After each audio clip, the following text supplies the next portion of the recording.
जय भारत। राष्ट्रभक्त चैनल आपका स्वागत करता है। राष्ट्रभक्त चैनल के माध्यम से पिछले सप्ताह स्टेनोग्राफर की भर्ती के ऊपर राज्य सरकार का ध्यान आकर्षित करने के लिए आपके समक्ष कुछ बातें उन बेरोजगार स्टेनोग्राफर की रखी थी, जिससे उनकी भर्ती का समाधान हो पाए। इसी दौरान स्टाफ सिलेक्शन बोर्ड ने परीक्षा परिणाम निकाला और परीक्षा परिणाम किस आधार पर निकाला ये स्टाफ सिलेक्शन बोर्ड ही जानता है, क्योंकि विज्ञप्ति में केवल इतना लिखा था कि जिसके भी न्यूनतम 40% अंक आएंगे उनको फर्स्ट फेज से सेकंड फेज पे उनकी परीक्षा ली जाएगी। 1200 रिक्त स्थान हैं स्टेनोग्राफर के, हिंदी और अंग्रेजी के अलग अलग हैं। स्टाफ सिलेक्शन बोर्ड ने क्या किया, 1200 को 12 से मल्टीप्लाई करके 12 गुना के परीक्षा परिणाम निकाल के केवल उन्हीं अभ्यर्थियों को उसके लिए सेकंड फेज की परीक्षा के लिए कॉल करने की तय किया। राष्ट्रभक्त चैनल सभी वर्गों के लिए, सभी जातियों के लिए, जिसके साथ भी कहीं ना कहीं भेदभाव होगा, उनके साथ न्याय नहीं होगा, हमेशा राष्ट्रभक्त चैनल उनके साथ खड़ा है। अभी कुछ दिन पूर्व जो बेरोजगार स्टेनोग्राफर हैं उनका एक प्रतिनिधि मंडल राजस्थान स्टाफ सिलेक्शन बोर्ड के चेयरमैन से राष्ट्रभक्त चैनल के प्रतिनिधि के साथ उनको मिला। चेयरमैन साहब के पास किसी भी चीज़ का तर्क नहीं था, केवल एक डिक्टेटरशिप के हिसाब से कह लिए कि हमने तो रिज़ल्ट निकाल दिया, अब हम कुछ भी नहीं करेंगे। उसके लिए ना तो उनके पास कोई तथ्य थे, ना कोई रूल बना रखे थे, केवल उन्होंने कहा कि हमने तो तय कर दिया। 40% जब अंकों की बात की तो उन्होंने कहा हम कुछ भी नहीं कर सकते, इसमें जो भी कुछ करना है सरकार करेगी। वही प्रतिनिधि मंडल राष्ट्रभक्त चैनल के प्रतिनिधि के साथ में राजस्थान सरकार के मुख्य सचिव से मिला। उन्होंने बड़े ही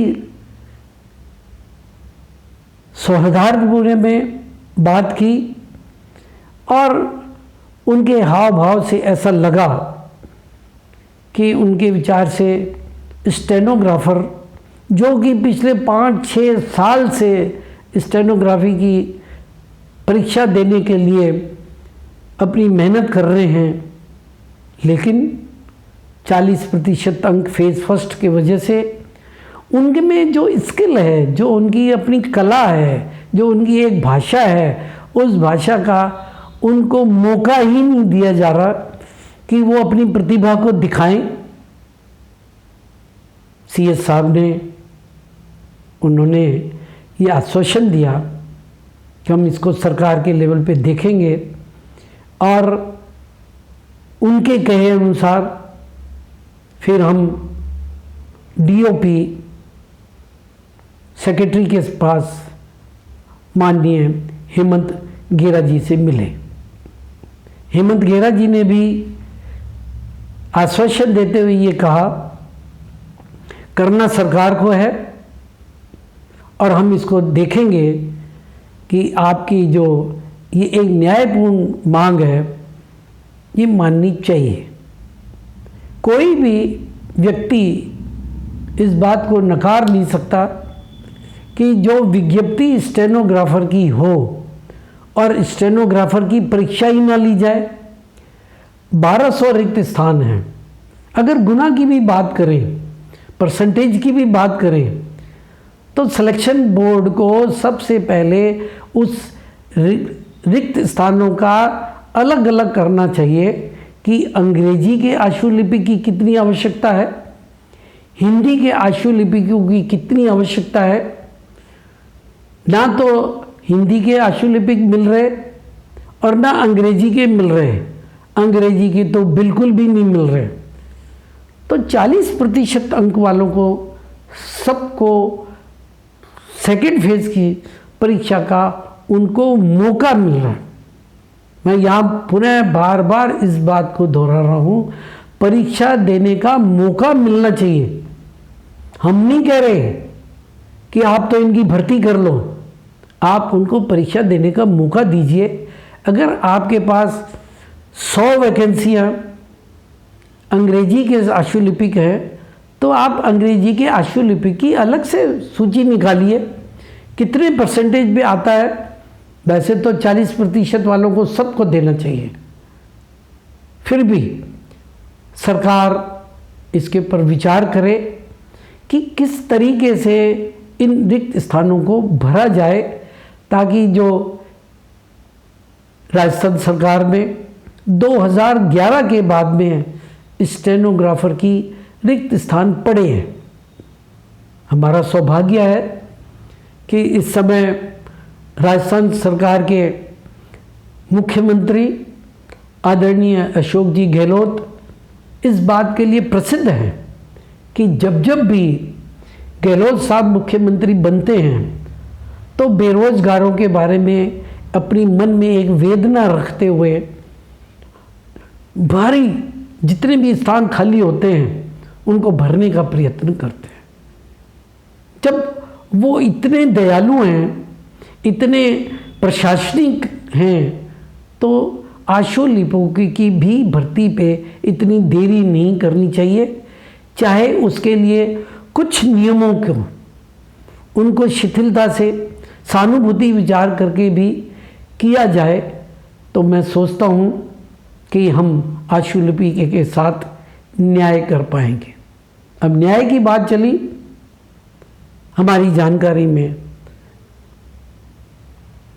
राष्ट्रभक्त चैनल की जानकारी में ये भी आया है कि कुछ लोग न्याय मांगने के लिए न्यायालय की शरण में जाने की सोच रहे हैं।